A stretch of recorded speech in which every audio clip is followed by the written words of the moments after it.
Okay, fine. So tell me guys what we have done in the last session.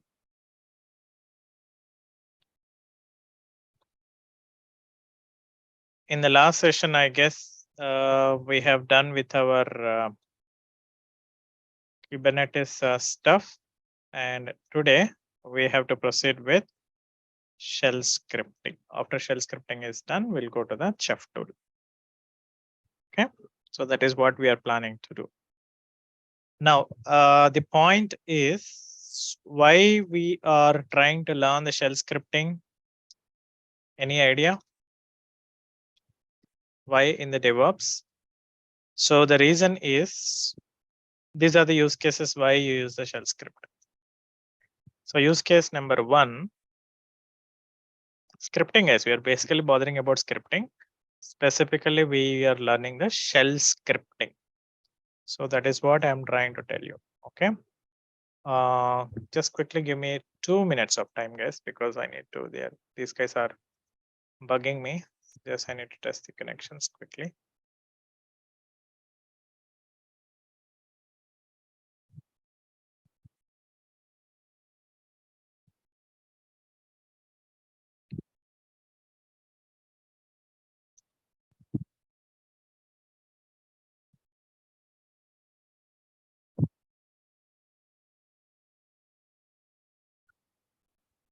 Okay, so let's come back.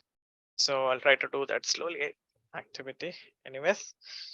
So the use case why we are using the scripting is first point is, so there are some use cases where the tools are helpless. So you'll come across some use cases in your DevOps activity guys on day-to-day activities when you're managing. So you'll feel that tools are helpless. Tools cannot do anything. So whatever I'm talking like maybe Ansible, like Docker or Kubernetes or any other situation where you'll feel that okay, tools cannot do this. So that could be one situation where we become dependent on this shell scripting. So point number two is we also become use a shell scripting. The reason is, let's say there is an issue and you have to write some automation script. Okay. For that, you have two solutions. Solution number one can be like you can use the tools concept. Tools. You can use the tools and get your work done. And solution number two is we can get the solution even done by scripting. So issue, automation script. So you can get this done by tools and you can get this done by scripting. But when you after analyzing the both the methods and you came to know that using the scripting can be easy. So this is where one more opportunity for using the scripting guys. And third thing is automation purpose. The basic agenda of scripting is automation only. So wherever there is a chance to automate, scripting can be always a first choice than the tools case.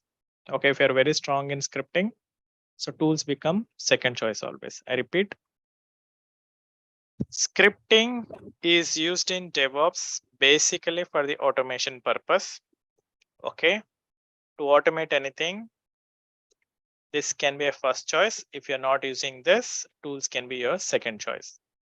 And another reason for the using the scripting is there are a lot of opportunities you'll come across where you feel that tools cannot help you. Okay, that is where you keep looking at scripting to get your work done. And sometimes the another use case can be you're trying to write an automation script.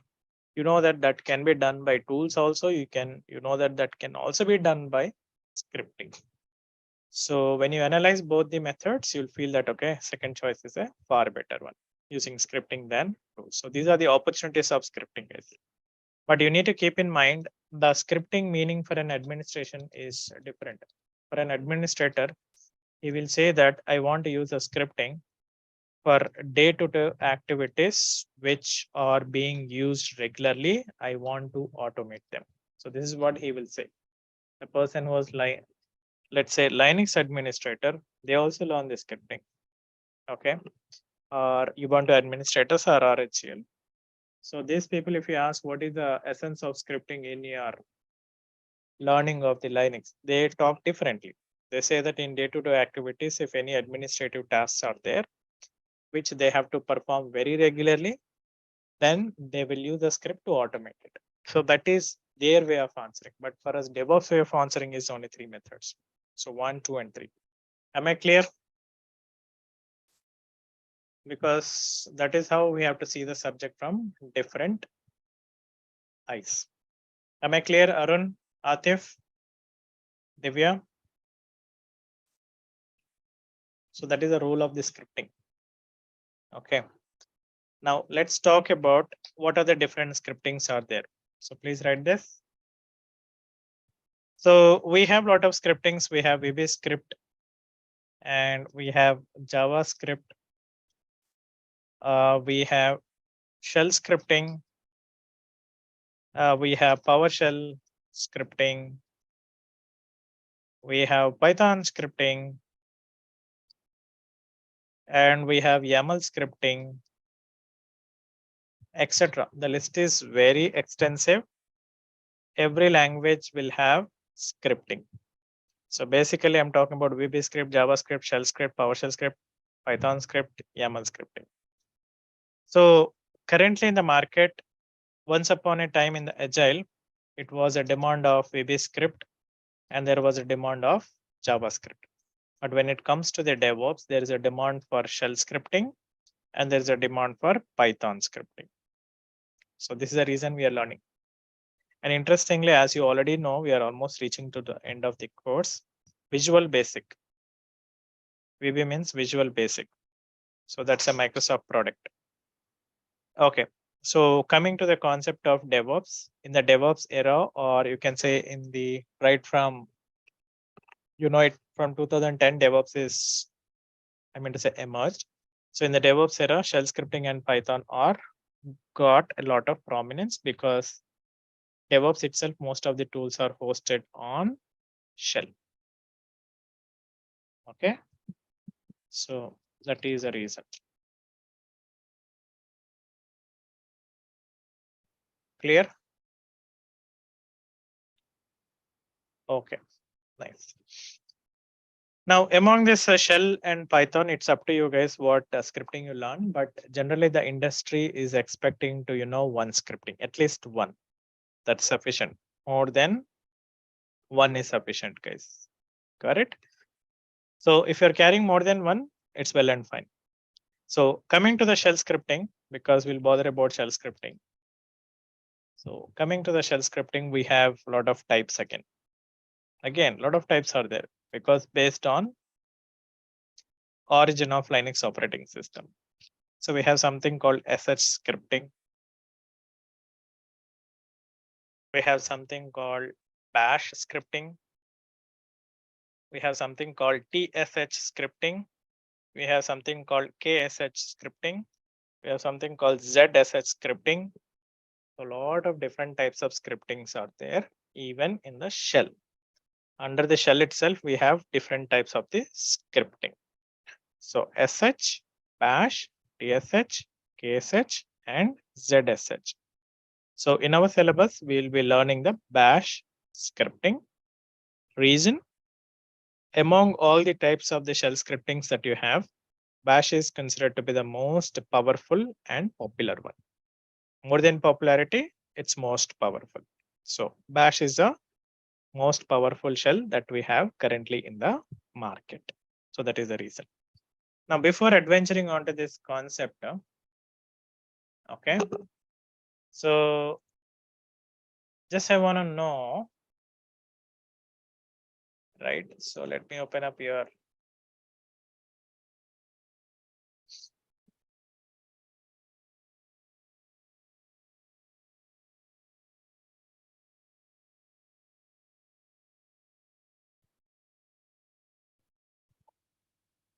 So let's focus on understanding the stuff. Okay. So before we start on to this shell scripting, so we need to know what is a shell. I hope you guys already know what is a shell because you guys have gone through your Linux classes of Imran. So definitely in that class, they will talk about what is a shell, what is a kernel, right? So quickly here, we'll try to summarize. So if you talk about the shell, we say that it is acts as an interface between the user and the system. Or if you say it acts as an interface between you and the kernel. Got it? Now, shell itself is an program where we'll go ahead and execute our shell commands or Linux commands to interact with the Linux computer. So, and if you talk about the scripting here, so these are the couple of keywords are given, Linux commands are given where you are going to execute to get your automation done. Now, these are executed. Always remember shell scripting is written in sequential order. So this is the most important point. Sequential order is most important. So whenever you write the logic of the shell scripting, you need to follow the sequence like we followed in the Docker. So Docker also we followed the sequential order of code writing. Shell scripting also we have to follow the sequential order of code writing. And shell scripts are not compiled, but interpreted. Compilation means entire program will go for one-time execution. And interpretation means it checks the program line by line.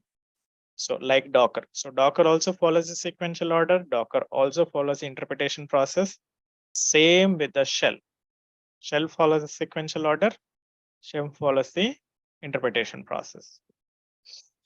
Now, coming to the purpose of shell scripting. So this is in generic, but since we have talked about the DevOps stuff, so we use it for automation and we use it for any deployment activities, repetitive activities, anything that tools cannot do, and wherever there is an opportunity to get your things done in simple ways rather than complex. Then talking about the types of the shells here, guys. So different types of the shells. So Bourne shell, Corn shell, C shell, Bash, and Z shell. So these are the different types of shells which have originated historically.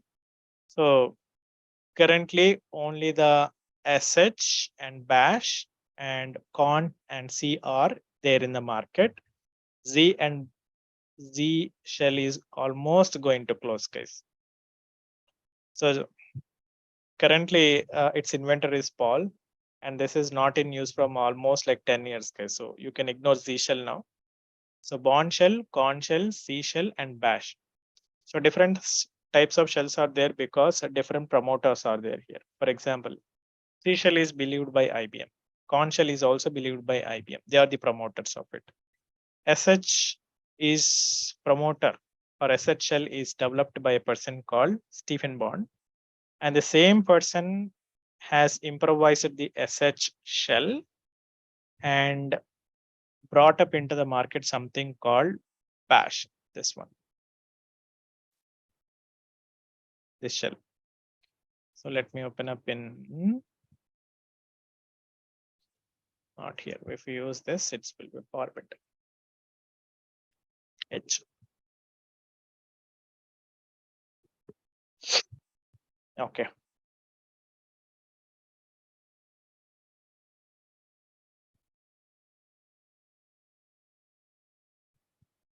Okay.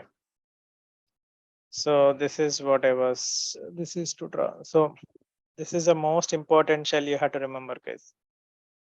Okay. So currently this is what the demand in the market is. And both are written by same person. SH and Bash are written by same person.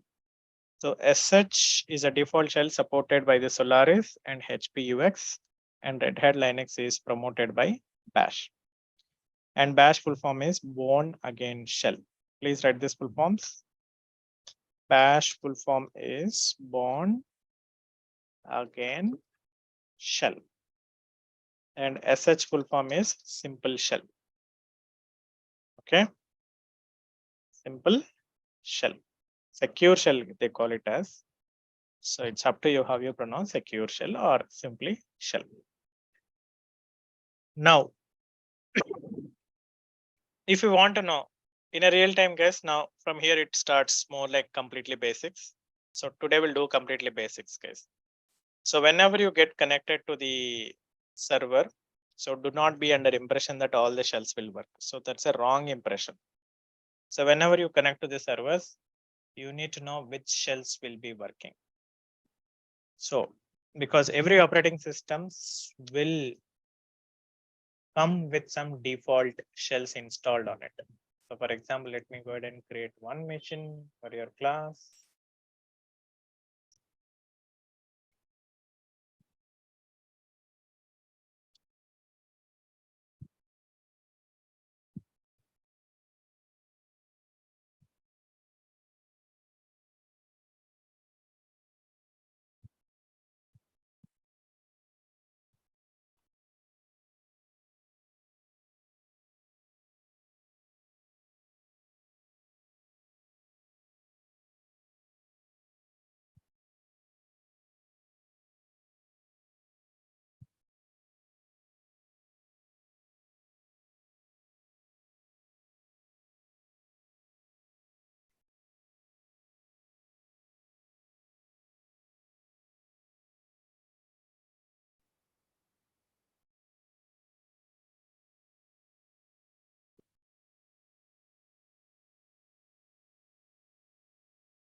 Yeah, I'm not talking anything. I'm just waiting for the machine to come up. Okay, so it's up. So I'll say root.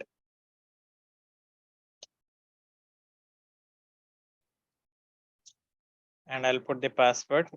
Then we'll say nmtuy activate hyphen capital I. It is 192.168.12. So we'll use that.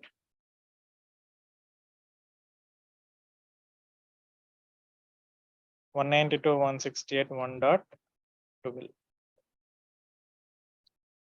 root, and I put the password. Now let me increase the font size. So think that I got logged into the server. So always you have to be cautious with the machine space servers. Blindly don't run unwanted scripts. So before you run, just be cautious what are there. So this is a command cat/etc/shell can tell you what are the different types of the shells which are already installed on the computer. So if you eliminate the duplicates, tell me how many types of the shells are there here. So this data is telling you that SH is operating from bin location and SH is also operating from user bin location. So if you eliminate duplicates, it is SH and bash. There are two types of the shells. So this command will always help you to understand what is the shells are available on the computer. Now, whenever you log in, you have to keep in mind, whenever you log in into the computer, by default, you will definitely interact with a shell only. Okay, definitely. So after you put in your ID and password, definitely you have to interact with the shell in the Linux only. So shell understands your commands and interacts with the kernel. So likewise here, the moment you log in, there is some shell is working for you. So if you want to know which shell you're talking to, or let's say somebody calls, you can say, who are you, right? So may I know who is this? So likewise here. So there's a command called echo $0.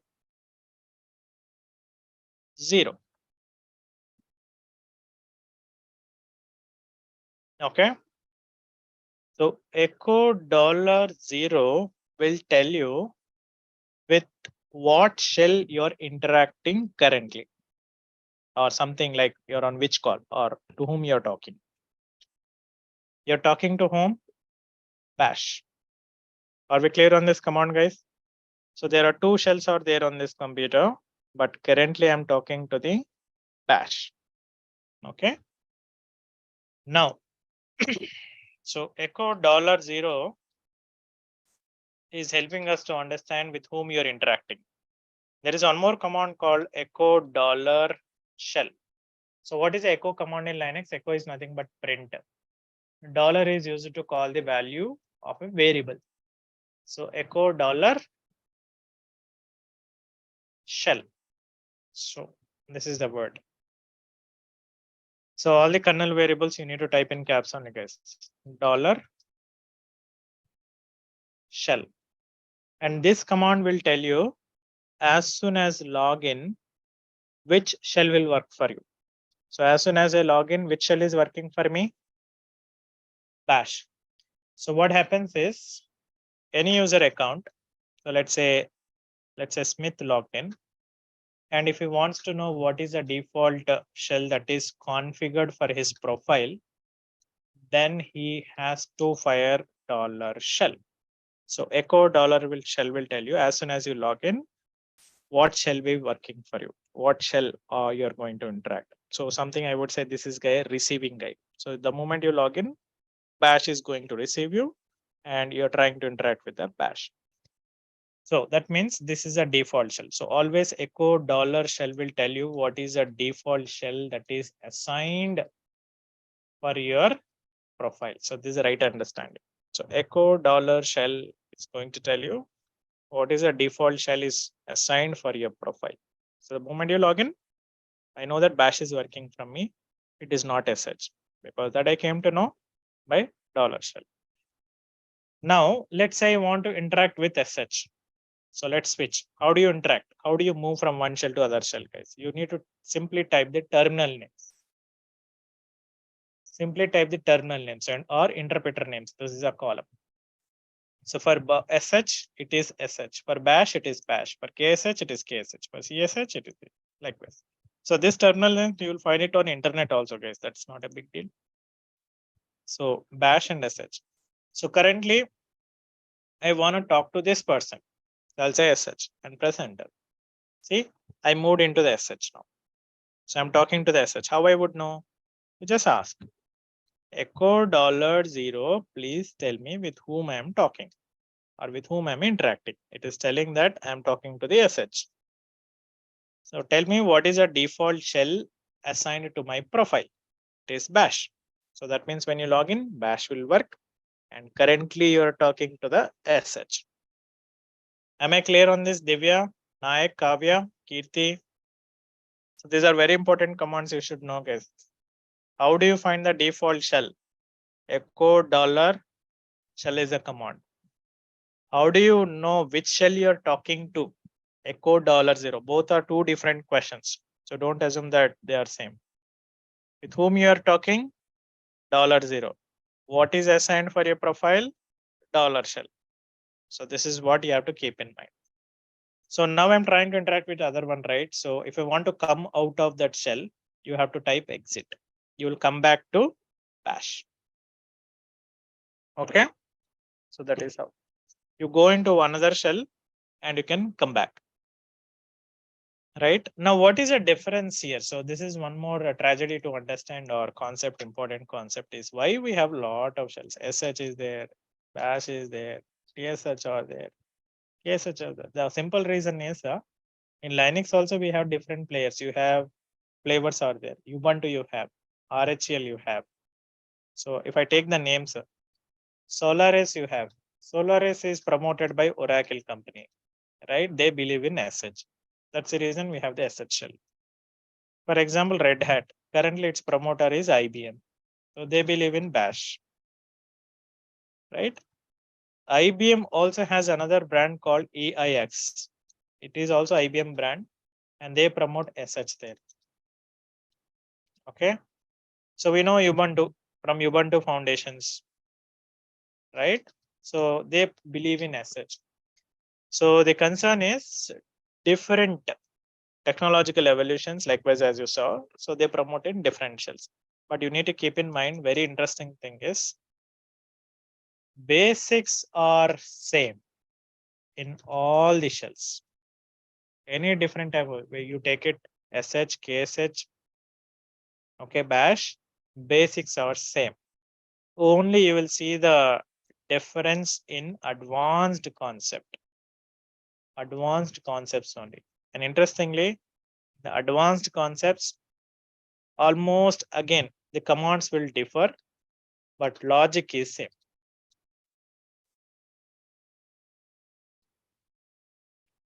So I can tell you that if I train you on bash, you guys are also eligible to work with KSH. If you learn the bash, you guys are also eligible to learn, or I mean to say, you can understand SH also.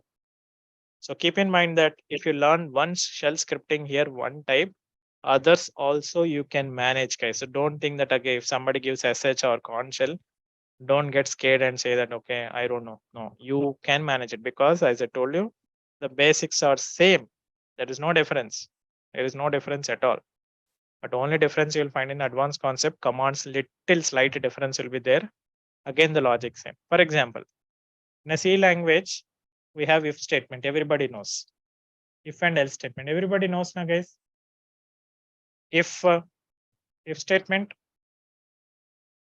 Tell me. Yeah. So this is common in C. This is also common in C++. This is also common in Java. This is also common in Python. Other languages also. So what is the difference here? Can I say the logic is same? Do you agree? Everywhere the same story. If true block, else false block. That's it. What is changing? The syntaxes are changing. The way of writing in the C language may look little different in C++. The way that you write in C++ may look little different in the Java. Now, what you write in the Java, it may look little different in Python. So that is what I'm trying to tell you. Clear? Okay. So keep always in mind that if you know one shell scripting, you can manage. For example, I don't know PowerShell at all.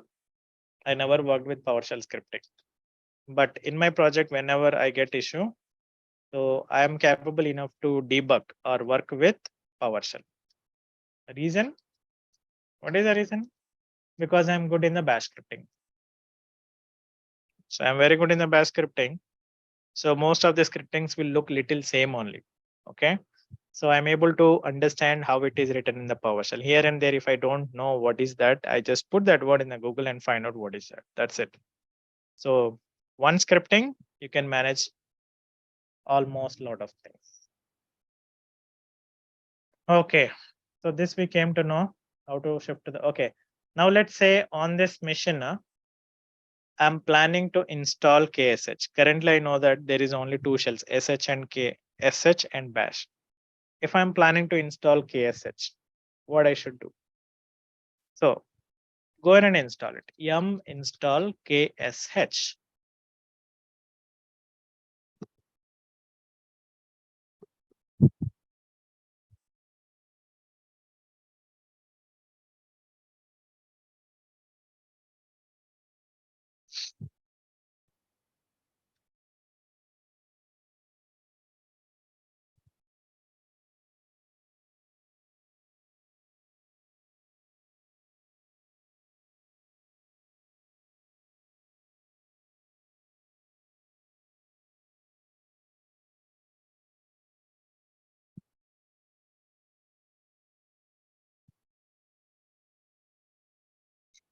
So KSH is going on.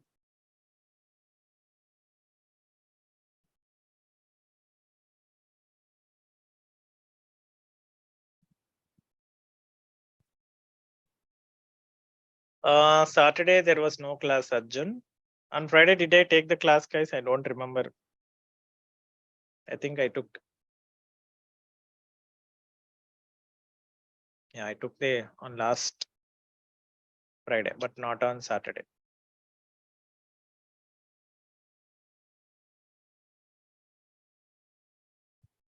So KSH shell I'm trying to install.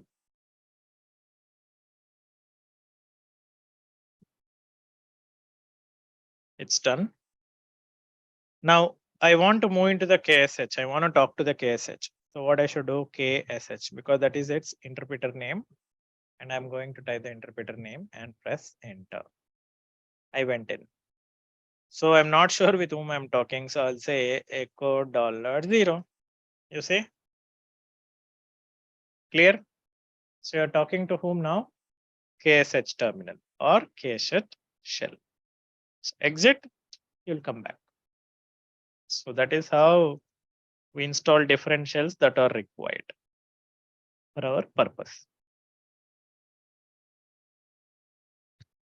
Okay. Yeah. The next thing is we'll focus on general workflow of the bash scripting. So please go ahead and write this. This is important. Star rated concept. Generally, this question, what you see on the screen is targeted freshers, not experienced people.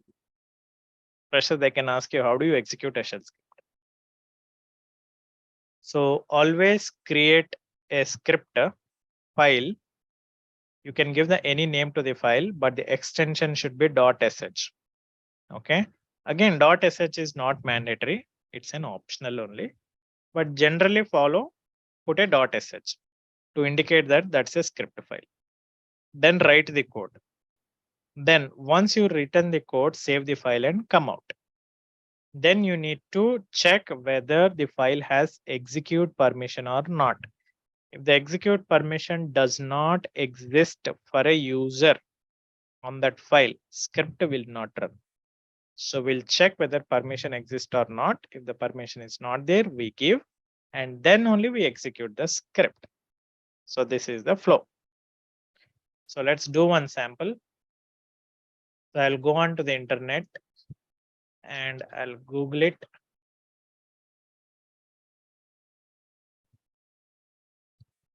Shell script samples. Just random samples from the internet, guys. So I'll say some adding of two numbers into a variable. Huh?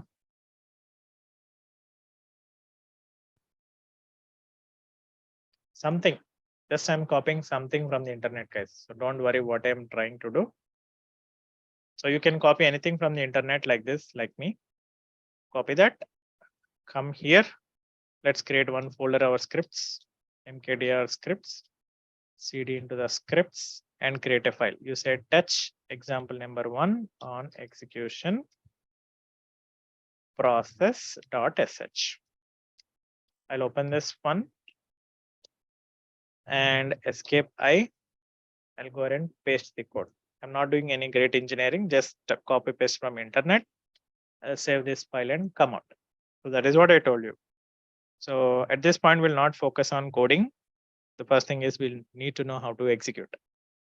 So then we have to check whether the file has permission or not. ls-l command can tell you. So user means this column. So RWX it should be. There is no X. So that means execute permission does not exist. So what you need to do is we need to make sure that chmod u plus X and give the permission to the user.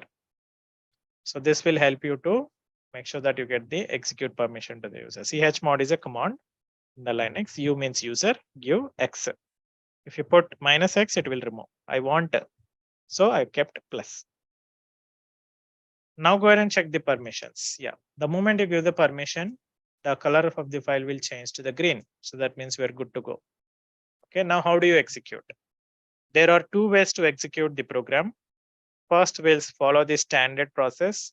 The next, we'll try out the shortcut process. Standard process.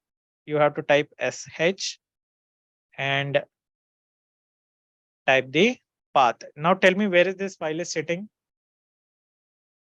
Tell me guys, where is this file is sitting? Example number 1. So you need to type complete path now. See, sh under root under scripts, under root account, under the scripts, under that there is example number 1 file. This is how the standard process is. The expected output of this code or expected output of this program is Linux only. You'll get a word called Linux. Okay. Now you can also try like this. sh, since I'm located in the same folder where I have the file, I can type directly sh example number 1. You got it? I got the output. Now method number 2. So what you just saw, this is a absolute method. Okay, following the standard process is called absolute method. There is another method, we call it as relative, which is normally we can say it's a shortcut. So in this method, you will put a dot and we'll put a forward slash, and you have to directly type the file name. Condition, you are located in the same folder. So currently you are in the same location where you have the file, then only you should apply this. So put dot forward slash and type the file name and press enter. That's it. You got it. Am I clear on the execution process? Shall I do one more sample? Shall I do one more sample case? Yeah, I'll do it. So let's see. Example number 2, we touch. Example number 2 on execution, same process hyphen sh. I'll open this file. Open this, escape I. So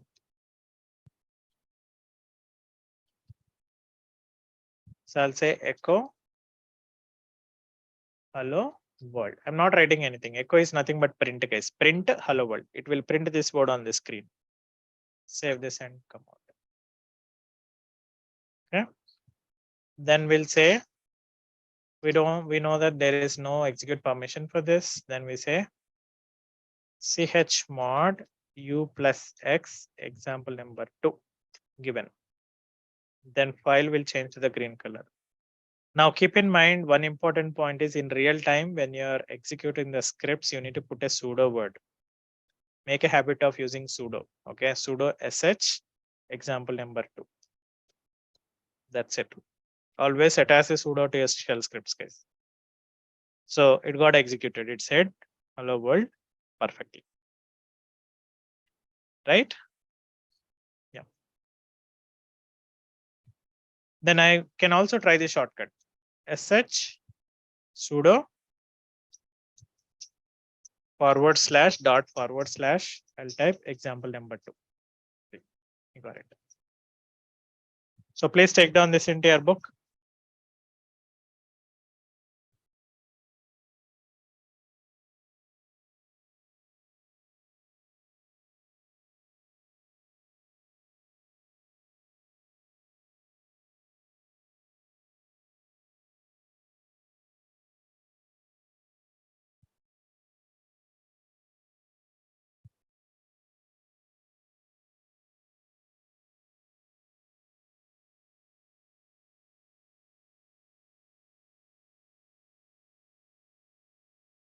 So is it done?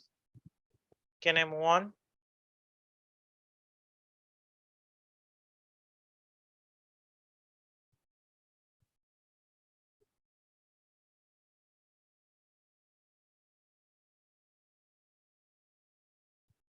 Okay. So that's about this one. So we already saw this. We already saw this. Execution method 1, method 2, I told you just now. Then already I took some sample from internet, but you guys can try this. Okay. I'm not sure if you guys have taken this program. So please take down. VI example number 2. Please write this. Hash exclamation, give a space, bin bash, say hello, echo, hello world. Very simple program. So focus was on execution, not on code writing.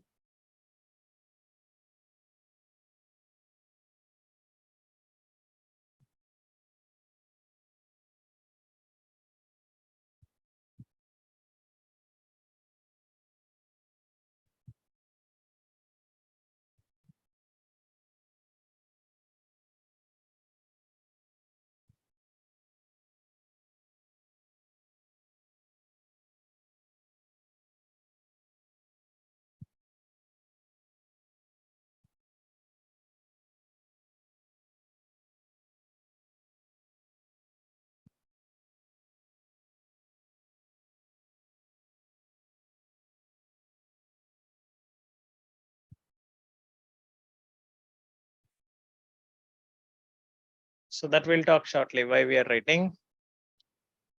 Okay. Now please also take down this program. Write this, guys. Or you can copy anything from the internet also.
Okay, I hope you guys have taken this. Now let's see. Okay, so next concept is shebang or hashbang. So let's see the why we use this. So please go on to the internet like me. So let's say google.com. Okay, here it is, sorry. So you just check any program here, guys. There is some first line common. You see this? Right? You see this first line?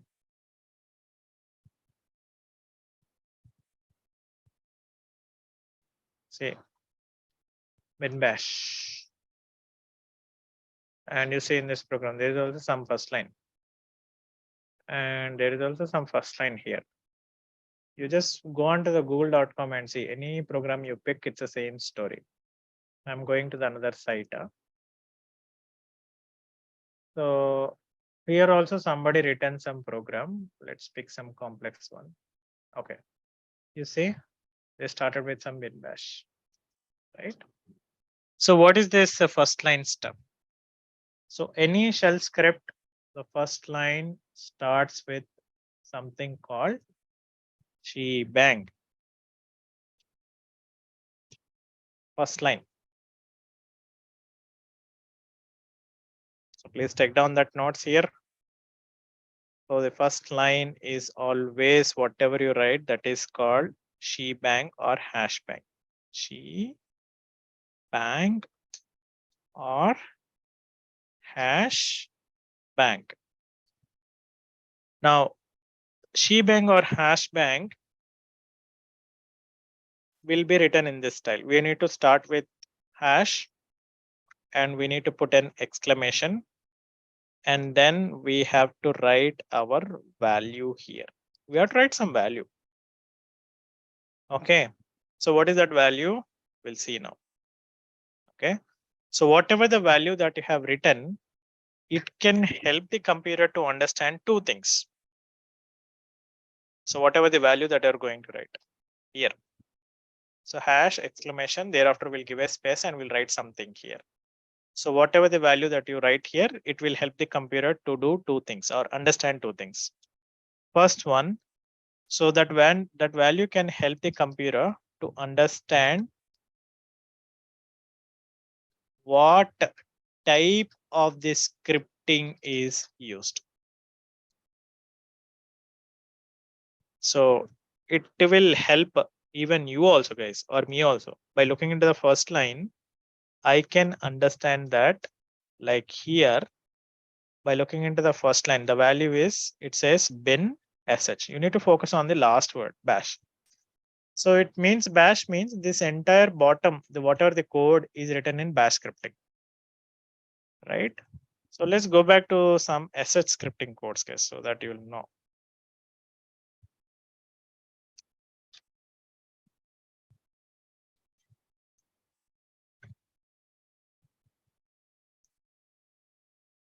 So most of guys are writing bash, and why they don't write sh?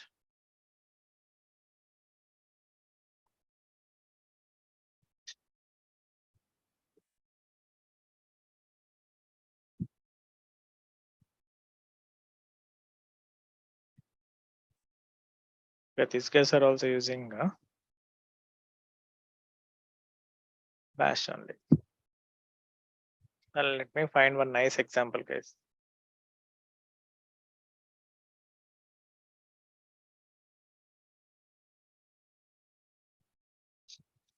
Here it is. See, sh. Okay. Let's pick some programs. The sh. So by looking at that sh word, I can understand that the code written from here to here is written in the sh format. Or I can go likewise. So that is what I'm trying to tell you, that this value can help you to understand what type of the script is used in the coding. So that's the first thing. Second thing that it is trying to tell us is, the second point which will tell us is where to execute.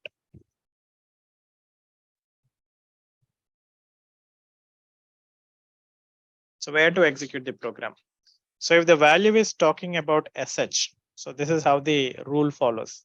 If the value is telling that that's a bash, that means you are supposed to execute under bash terminal. If the program is written in the bash and if you execute under the bash terminal, then the results will be 100% guarantee and warranty. So it will work. Expected output will come. So let's say if the program is written in the bash and you are executing under KSH terminal, what does it happen? Then the results are not guaranteed. No guarantee in results. Clear? Result may come, result may not come. So this is a thumb rule you need to remember. Okay? That's the reason that value is so important. The first thing is it will tell you what type of scripting they have used. And the second, it will tell you where to execute. If that it is telling that if the code is written in bash, if you're logged in into the KSH, then what you should do. So one example, guys, I want to understand your mind. So code is telling that you have to execute under KSH. Okay, just an example. Code is written in KSH. Let's say Smith person, he logged into the computer, and the moment he logged in, he is connected to the bash. Now tell me what is the solution here. That is the reason whatever I just told you 10 minutes ago, how to switch to the different terminals matters here. Now you tell me, guys, what you will do. You're logged into the bash and the code is supposed to execute in KSH. What you will do. Solution number one, you need to move to the move or change into the KSH terminal and then execute. Make sense? That is a right. Second solution, which is complex, or you KSH code need to be rewritten in a bash because you are already connected to the bash. If you're not interested in changing the terminal, then you should change the code. Make sense? Here and there, small changes are required to make sure that it works perfectly in the bash rather than KSH. So this is that's the reason you need to know how to switch to the terminals. That is the reason why we started with that concept. So I hope you understood now shebang statement or hashbang. And the next point you need to understand is you need to know how to write this value there. You cannot write that value blindly there, guys. By looking onto the internet, you see that it is bin bash. No, don't go by their logics. So you need to know how to write the value there. The command which can help you, for example, you logged into a server and you're planning to write the code in bash. Then you have to type this command, which bash. It will tell you some value. So let's see. Which bash. You got some value now. So this is what you have to put here. You understood? So whatever the expected output that you get. So whatever the, let me read it. So whatever the expected output that you get here. So this will go and sit in this line. Am I clear? Which is a Linux command which will tell you where is the executable location of bash. So if you're planning to write in sh, then you type which sh. You'll get some value. That value you have to put it in that line. Planning to write in ksh, put that value in that line. So that line or whatever the value that you get over there, that is always unique to the machine's case. Generally, it will be bin sh or bin bash or /user sh like I got it. So you need to follow your mission. So don't follow the examples of internet. Clear? In the internet, code can be taken as a sample, but the heading, you have to be careful. That means shebang or hashbang, you should be careful. Okay. Now, what happens when you take shebang statement for granted, or let's say, if you write something incorrectly in that first line, this is the error message you will get. If you write the first line incorrectly, you will get an error message saying that bad interpreter or no such file or directory. So it will tell something if you write something incorrect in the first line. Unnecessary spaces, wrong value given, that is an error message you will get. And one more knowledge you need to know is, here, let me write it. This shebang statement is a mandatory M. M means mandatory if you are writing the advanced script. If you're writing very advanced stuff in the scripting, then that line is mandatory. If you're writing very basic, then not mandatory. If you're writing very basic program, even without shebang also, it will execute. I'll show the sample. So I'll open at VI example number 3 on shebang.sh. Okay. Very basic program. I'll not even write first line. I'll directly say echo India. That's it. I did not write shebang.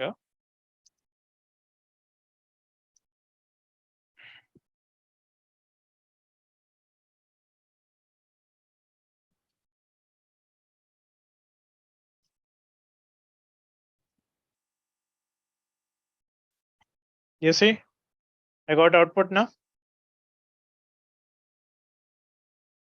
Clear, guys, what I'm trying to tell you?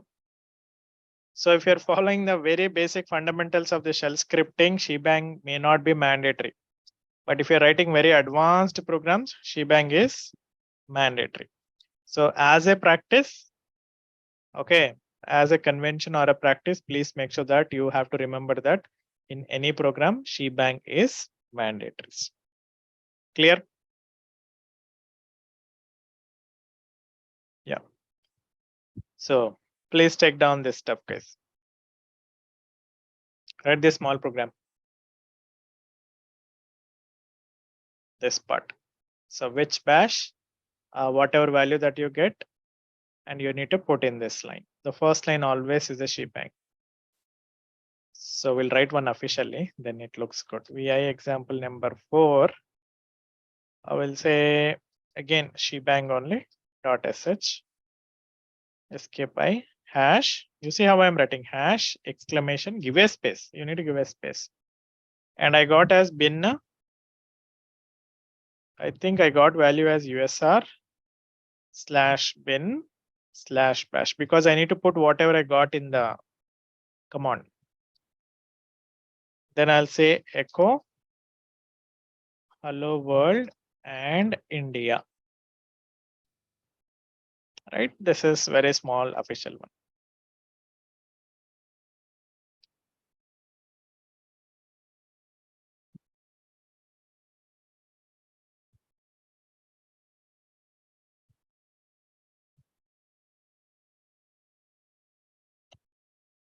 Hello world India. So take down this slide. Please write this code.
Okay, so I hope you have taken this. Now let's see what's next there. Okay, so if you want to write any comments in the shell scripting, guys, we need to use a hash symbol. Remember this. We'll use hash and we write the comment. So this is simple thing. Bad interpreter already I told you. Okay, next thing is variables. Okay, fine. We'll stop it here, guys. So tomorrow we'll start with the variables concept and we'll see the rules and regulations and how to write the variables, how to read. Okay. So any questions from today? So today we just done the very basic of bash scripting, guys. Nothing, not entered into subject, but what is bash scripting? So always when you log in, you need to know how to check the shells and you need to know how to execute. The next things we learned, what is shebang. So 3 important things for very fundamental things. So tomorrow we'll try to continue as usual, guys, and we'll work with further concept of variables. So that's all for the day and catch up tomorrow.